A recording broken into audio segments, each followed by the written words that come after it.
hearty welcome to Grandma's Wealth Wisdom with your hospitable hosts, Brandon and Amanda Neely. This is the only podcast for strategies to grow your wealth simply and sustainably, like Grandma used to. Without further ado, here are your hosts.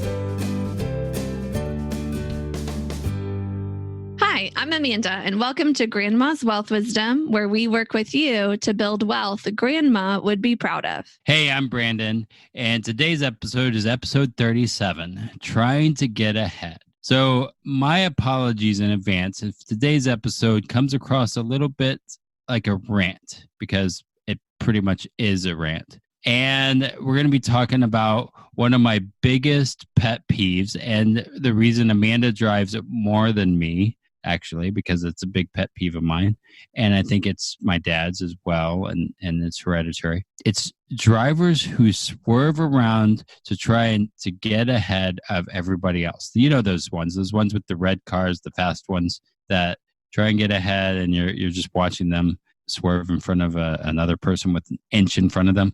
You know what I'm talking about. It happens to also be one of Grandma's pet peeves too. But hers is a bit more of a safety concern, probably because of that inch thing. And if you're listening in the car right now, Grandma might remind us to keep your hands on the wheel between 10 and 2 and eyes on the road, and drive nice and obey all the traffic laws, except maybe you can go 9 miles per hour over the speed limit a little bit, because, you know, those crazy drivers that go 120 miles over the speed limit. Just be careful. Stay careful. You'll see them now that we talked about it in the beginning of this episode. You probably already see them. And Brandon's side of this is one that I hear all the time when we're traveling around the city, and people like create lanes where there isn't one. And Brandon complains to me about it every single time. Or when we're on the interstate and cars are swerving in and out of lanes really close to other cars. And I just say what I heard my dad say all the time growing up. He would always say, go on, bird brain, we'll walk, kind of the person that's going fast will stay, slow. Go on, bird brain, we'll walk. And I just kind of brushed it off. But Brandon gets frustrated, and he can go on and on about it, and on and on. I mean, it's frustrating to me that people try to get ahead of everyone else, but end up slowing everyone down. We saw this when we were in Texas. These types of drivers cause others to have to brake and slow down, and they slow down everyone behind them. And typically the driver trying to get ahead doesn't get very far ahead anyway. Yeah. So we promise there are financial lessons in all of this. We're going to get there. But there has been some very important research done on if changing lanes in particular. Very important. Yeah, you'll get the joke there in just a second. So if changing lanes in particular actually helps you get to your location faster, your destination. We're going to start there, and we promise we're going to get to the Grandma's Wealth Wisdom behind this analogy. So Brandon, what was this important research that was done? So it was on an old episode of Mythbusters, the TV show. And we saw this a long time ago, but it was something that it stuck with us, of course, because we're talking about it in a podcast. Now, we apologize if we get some of the details wrong. We're going off of memory. And if you want to, you can fact check us by going to Mythbusters and researching it. So what they did is they had actual drivers drive the same interstate route. Some drivers stayed in the same lanes, and others got to change lanes whenever they wanted to try to get to their destination faster. And if we remember the episode right, the Mythbusters found that the ones who changed lanes, they did get to the destination faster, but just slightly faster than the ones who stayed in the same lane. It might have been like a few minutes faster. Or seconds. No, I think it was a few minutes, but they were going a long a long journey. Yeah. But there was even a more important finding. The drivers who switched lanes underwent lots more stress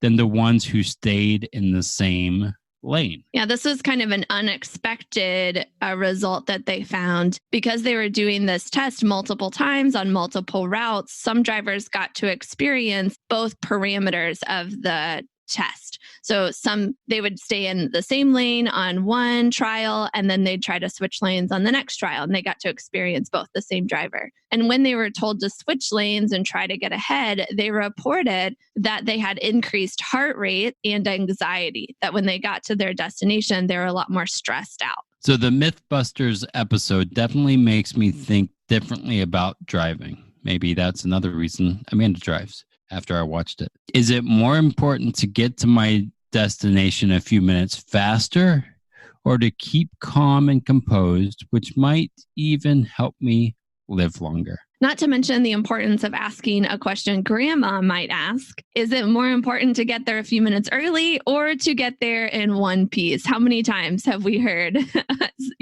a grandma type figure ask us that question, or, kind of say that kind of thing? Drive safe now. You want to get there, in one piece rather than quickly. And, it's commonly known, reckless and hurried driving causes accidents. And even if you don't cause an accident, it could actually get you pulled over by the police, and that could slow you down from getting to where you want to go. So drive safe. It's more important to get there in one piece than to get there just a few minutes earlier.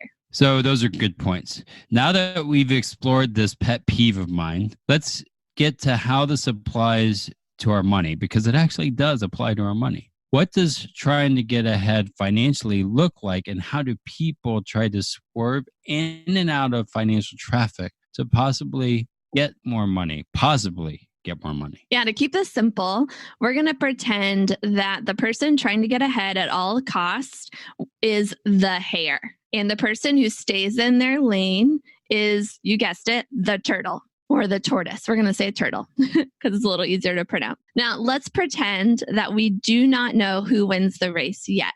It could be the turtle. It could be the hare. Remember, this is a financial race, not a race. So it's a little different than the child's fable. And pretend you don't know who wins yet. Sounds good. So the hare's financial strategy might look like this. So he spends Sunday reading the paper and deciding what stocks or exchange-traded funds to buy and what to sell, depending on the news of the week and how things are looking for reputable companies. Like he's going to decide on Sunday. And on Monday, the hare begins his trading activity for the week.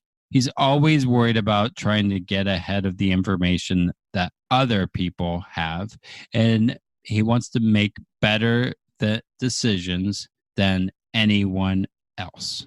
And he's actually doing pretty well. Sure, sometimes he loses a little bit of money, but overall, the decisions he makes to buy and sell are good ones, and he sees his account values increasing. Plus, he's a regular saver and a responsible spender, two very important things. So over the long term, his financial path is moving up and to the right like he wants. Until January 31st comes and he gets a 1099 from his brokerage firm. That this 1099 you could see as maybe a speeding ticket. You got a speeding ticket. It's a 1099. Dun, dun, dun. Sorry, go ahead. That just popped into my head. He has to use some of the profits he has made this year to pay taxes on those paper profits to that police officer. He didn't use the money. Internal Revenue Service. Still has to pay taxes on it. Good thing he has some stocks he can sell to pay those taxes. It's a small dip into his account value, but he hopes he can recover it quickly by doubling down on the research and his buying decisions. Grandma always said, eat your vegetables. She loved making home-cooked meals with healthy food and from-scratch desserts. Would you create a diet of fast food or cookie-cutter financial products that made you fat and bloated with fees? Or would you like wholesome, time-honored wealth strategies served with balance and trust? Get started with your healthy money planning by downloading Wholesome Wealth Recipes. Your Moolah cookbook is waiting for you at grandmaswealth.com.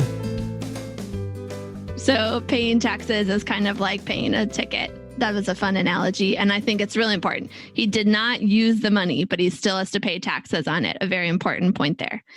But then, by the time his first bunny child gets ready for college, he's amassed a good amount of money in the brokerage account. He's really excited about the wealth he's building until He sees the expected family contribution that Rabbit University is expecting because they factor the brokerage funds into the family contribution for college. This is kind of like, rather than a ticket, he gets an increase in his insurance, like car insurance. This would be like the equivalent of that. He has to pay more for college because he has the, higher net worth that's showing up and is impacting what the university says he has to pay. So again, it's time to dip into his account value so he can help cover the cost of tuition for his little bunny children. And there are so many other examples of the setbacks Hare experiences in life. I mean, he's trying to get ahead. He wants to buy and hold as much as possible, but life is always changing. Companies he thought could be long-term investments go downhill. There are always legitimate reasons to sell stock and help his family. A new car, a home repair, the trip of a lifetime, and on and on. Plus, Hare's strategy is subject to what others are doing. There are other drivers on the same road, and they're trying to get ahead too. And they seem to buy or sell their stocks in much the same way as Hare, which keeps him from seeing the growth he really wants. Then, every few years, the fees charged by the brokerage firm change, and Hare can't predict what changes will hit in December each year when they charge those fees. Hare is trying to get ahead, but he's stressed and anxious about the decisions he's making each time he buys and sells. He also notices his heart race whenever there's a big, unexpected, or expected dip in the market. If only he was ready to pounce and buy a lot during those dips. Then he could really see a lot of growth in his account and get ahead of the curve once and for all. Yeah, to kind of stretch this car analogy a little bit, it's almost like there are accidents that happen, those dips in the market, and sometimes he can see them coming, but he can't brake fast enough, and he ends up, being part of that accident anyway. And instead of being able to maybe swerve around it and get, kind of get ahead of it or stop and help the people or, whatever might happen. That actually happened to us where we were stuck on the freeway for an hour, I think, because of a accident, 2-lane road. We couldn't get off either. Yeah, we might talk about that in the next episode because we're going to keep this car analogy going. But now let's get to the turtle. What about the turtle? How is her financial strategy different? And, we're using the she's picking a lane and staying in that lane. What is that lane that she picked and is helping her get to her destination? So Turtle spent time a few years ago mapping out a financial path that could account for all the cycles of her and her family's lives. She has a strategy for college, for weddings, for purchasing a car, for repairing their home, and for her eventual retirement to Shellville. Now all Turtle has to do is stay the course. Turtle intentionally chose financial tools that did not require active management, but would be reliable and consistent enough to provide financial security. Turtle is more concerned about making sure she reaches her financial goals than she is about growing her money the fastest she can. So far, things are going very well. Her account value never goes down, and the numbers she has shown when she started her path are very close to accurate. In fact, they are only 2 cents off the original estimate. Just like Hare, Turtle's path is moving up and to the right, just maybe not as quickly as his. Yet, Turtle starts to catch up to Hare because her funds are growing tax deferred. She does not have to reduce her account value to pay income taxes on money she is not using. And when Turtle's kids go to college, her account isn't even seen by Shelley University. So her kids get plenty of grants and scholarships. Still, her path continues to go up and to the right. Turtle still lives in the same world as Hare and is subject to all the same life challenges: job switches, car replacements, home repairs, family vacations, and so forth. Yet each time Turtle uses her savings to cover these costs, she doesn't skip a beat in the growth she was expecting. That's a very important point. Turtle gets the same growth even when she needs to use her funds. And then on top of that, Turtle can play Hare's game anytime she wants. When we go into the next recession, Turtle's got a big pool of money that won't go down because of a stock market crash. Then she can swoop in and buy low when everyone else is just trying to hold on. That's a big advantage Turtle has. It's almost like her car can turn into a plane and she's above the financial turbulence, but ready to land when the opportunity presents itself. Now, we want to be honest. Sometimes Hare's accounts has more money than Turtle's. Who knows? Maybe Hare will end up with lots more wealth than Turtle. Unlike the children's fable, the story with their money is more complicated. But here's the main point today. Who do you think enjoys their path more than the other? Does Hare enjoy the stress, anxiety, and constant maintenance of his account? Does Turtle get bored waiting for her funds to grow? We'll let you decide.